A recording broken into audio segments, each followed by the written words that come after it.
Can I thank you very much for raising this important issue on Road Safety Week, and you've been assiduous in raising these issues over the last few years. TfL and the MPS are working with BREAK to help raise awareness of road danger this week, and we maintain our commitment to Vision Zero this week and throughout the year. Through my Vision Zero programme, I'm committed to eliminating deaths and serious injuries from London's roads. We've already made significant progress, but I know we need to do much more. Part of this is ensuring that victims and their families are properly supported and that their voices are heard. No road collision victim should feel alone. In September, I attended a listening session with victims of road traffic collisions that was organised by TfL with the support of victims' organisations, including Road Peace and BREAK. I heard again firsthand the effect road collisions have. Right now, some victims and families are not getting the support they need and deserve. TfL and I are making the case to the government for a long-term national support system so victims and their families across the country receive support. Hope that a system like this will be included in the government's forthcoming road safety plan.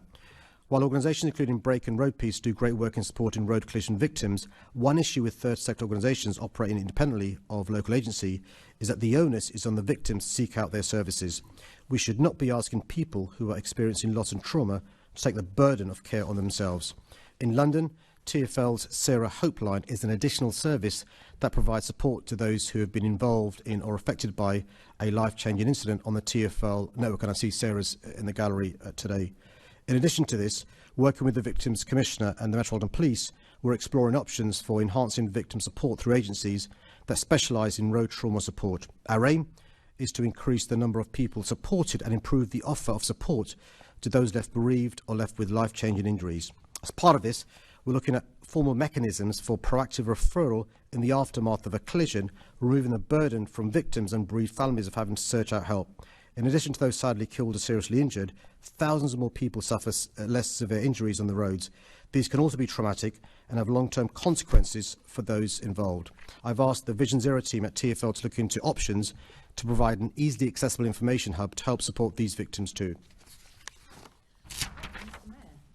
Mr. Mayor, thank you very much. And in particular, thank you for recognising that it is not fair for the bereaved families to be taking the burden in the aftermath of these very serious and very traumatising collisions. Now, I briefly want to thank your Walking and Cycling Commissioner, Will Norman, because he's done a lot of work with me on Vision Zero since we spoke last December. In particular, the listening exercise was one of the things that we had talked about, and that is very much appreciated. And as you say, it is World Day, well, you didn't say, but it is World Day of Remembrance for road traffic victims on Monday, and that's why I was wanting to talk today about the support that is available for bereaved families and people who are seriously injured on the road.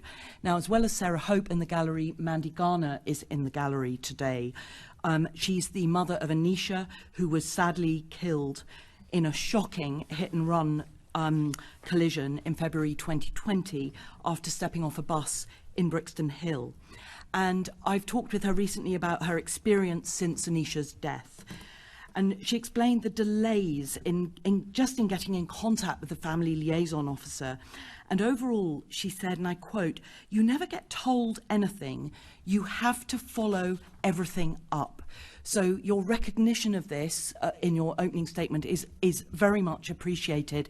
And so actually my first question has fallen, because you clearly do agree that bereaved families should not have to take that burden. So I'm going to move straight to my second question, which is that later, when I was chasing up the progress towards the inquest for Mandy's daughter, she discovered that there was to be no inquest, and that Transport for London and the police and the council had met and decided the case was so criminal there was no point in investigating or doing anything else. But Mandy hadn't been told or even invited to the meeting. Now, this had consequences.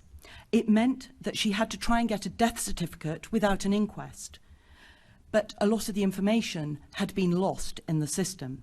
And by September 2021, when she eventually got the death certificate, it was too late to use the Tell Us Once service. So she had to work out by herself all the places she needed to send her daughter's death certificate to. Now, this prompted me to check the MOPAC London Victim and Witness Service, and I spoke with their live chat, and they told me that hit and run is not an area they normally support unless it was prosecuted as a murder. Now, I know you don't control the criminal justice system, but do you think MOPAC's London Victim and Witness Service could provide more targeted support for families who are bereaved by road traffic collisions? Well, firstly, Chair, can I just acknowledge Mandy as well in the public gallery, and like Sarah, she's also suffering a terrible loss, and I'm incredibly sorry for the loss of your daughter, Anisha. Mandy, genuinely, I'm really sorry for the way you've been treated as well, subsequent to Anisha's death, which can only add to the trauma and the grief you're going through. I'm really terribly sorry.